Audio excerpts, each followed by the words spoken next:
Ciao a tutti e benvenuti a un altro video di Hablemos de Calcio. Oggi si parla di un giovane attaccante che credo sia seguito con grande interesse da diversi scout. Si tratta di Conrad Harder, danese classe 2005, calciatore del North Island. Spero, vi chiedo scusa per la pronuncia, ma il mio danese è arrugginito.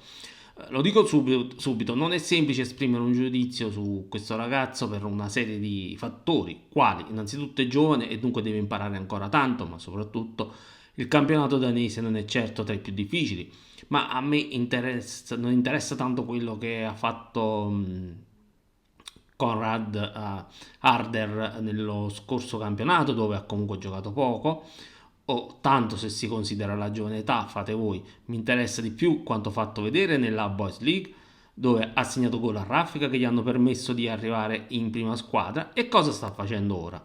Attenzione, io non so come andranno le cose quest'anno, ma da come è iniziato il campionato Harder si è preso una maglia da titolare, e se nella prima partita non ha segnato, la successiva contro il Midtjylland ha segnato una doppietta, e non con il suo piede forte, ovvero il sinistro, bensì con il destro.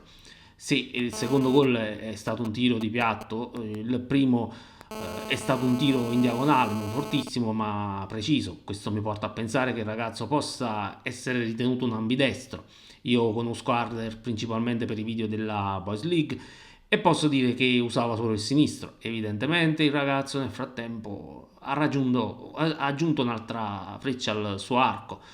Tra un istante proseguo con le skills di Conrad Harder, ma come ogni volta prima vi chiedo di iscrivervi al canale.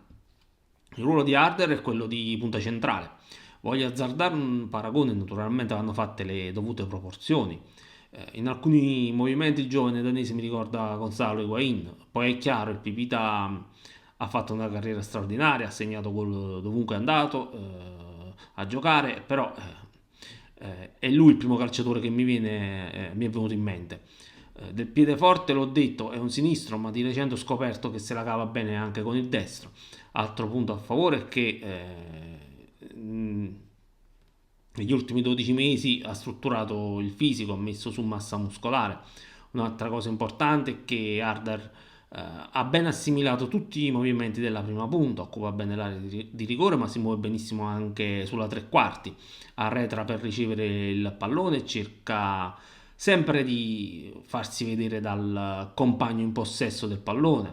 Forse potrebbe svariare un po' di più, perché comunque tende ad agire solo nella zona centrale, ma è anche comprensibile, dopotutto è una prima punta e tutt'altro che statica.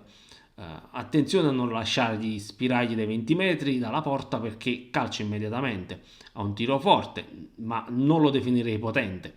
La precisione non gli manca, questo è certo.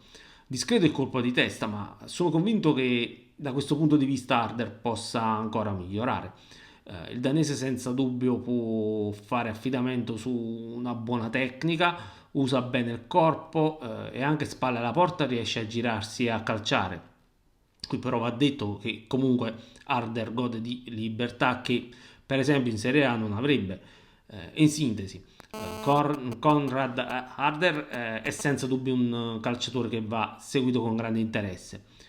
Penso che il ragazzo abbia delle ottime potenzialità e non ho dubbi che possa fare una buona carriera se seguito ed allenato a dovere. Per quello che ho visto, fino ad oggi ha sicuramente avuto bravi maestri, ma può ancora migliorare tantissimo. Per esempio vorrei vederlo pure andare in pressing. È un acquisto che io farei, anche perché credo che il prezzo non sarebbe alto. Se volete dire la vostra opinione su Harder, usate la sezione commenti. Io vi saluto, ancora una volta vi invito a iscrivervi al canale e ci vediamo la prossima volta.